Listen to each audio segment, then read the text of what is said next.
Hello friends, welcome to Thiraikkalam. இந்த வீடியோவில் பரபரப்பாக போயிட்டுருக்கு கார்த்திகை தீபம் சீரியலோட ஒரு சூப்பர் ப்ரமோன்னு வந்திருக்கு. அதை பற்றி தான் பார்க்க போகிறோம்.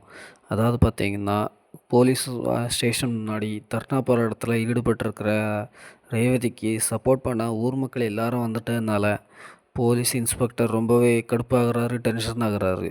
ஏன்னு பார்த்தீங்க அப்படின்னா, அவருக்கு ப்ரெஷர் மேலே ப்ரெஷர் வர்றதுனால என்ன பண்ணன்னு தெரியாமல் சந்திரகலாவுக்கு நேராக கால் பண்ணி இப்படி கூட்டம்லாம் கூட்டிட்டாங்க, இந்த பிள்ளை போகவே மாட்டேங்குது ரேவதி அப்படின்னு சொல்லிக்கிட்டு இருக்காரு. அப்போ சந்திரகலா எல்லாத்தையுமே உங்கள் பாணியில் அடித்து விரட்டி யூனிஃபார்மோட பவரை காட்டுங்கன்னு ஏற்றி விட்டுறா. இதனால் போலீஸ் என்ன சொல்கிறாங்க அப்படின்னா, அந்த கூட்டத்தை எல்லாத்தையுமே அடித்து கலைச்சி விடுங்க அப்படின்னு சொன்ன உடனே கான்ஸ்டபுள்ஸ் எல்லாருமே லத்தி சார்ஜ் பண்ண ஆரம்பிச்சிடுறாங்க.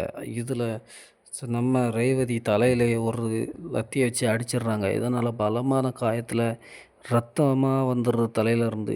இதை பார்த்த கார்த்திக் ரொம்பவே ஆவேசப்படுறாரு. இதை எல்லாத்தையுமே மயில் வாகனம் ஃபோனில் ரெக்கார்ட் பண்ணிக்கிட்டு இருக்காரு. எதுக்காக அப்படின்னு பார்த்தீங்கன்னா, மேலே உள்ள சுப்பீரியர் ஆஃபீஸர், அதாவது கார்த்திக்கு தெரிஞ்ச ஆஃபீஸர்கிட்ட காமிக்கிறதுக்காக ரெக்கார்ட் பண்ணிக்கிட்டு இருக்காரு.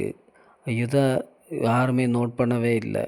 ஏற்கனவே நம்ம மயில் வாகனம் வக்கீலை கூப்பிட்டு வந்து முடியாதுன்னு பணாசையில் முடியாதுன்னு சொல்லிட்டாரு.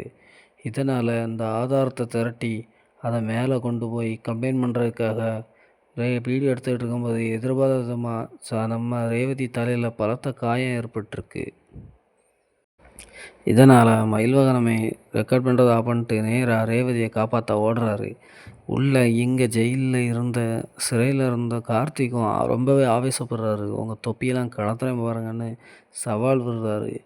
இவங்க நீ என்ன இருந்தாலும் பண்ணிக்கடா அப்படின்னு சொல்லிட்டு ஊர் மக்கள் எல்லாத்தையுமே அடித்து பற்ற பார்க்குறாங்க. ஆனால் ரேவதி ரத்தமே வந்தாலும் அந்த இடத்த விட்டு தூர போக மாட்டேன்னு நிற்கிறாங்க.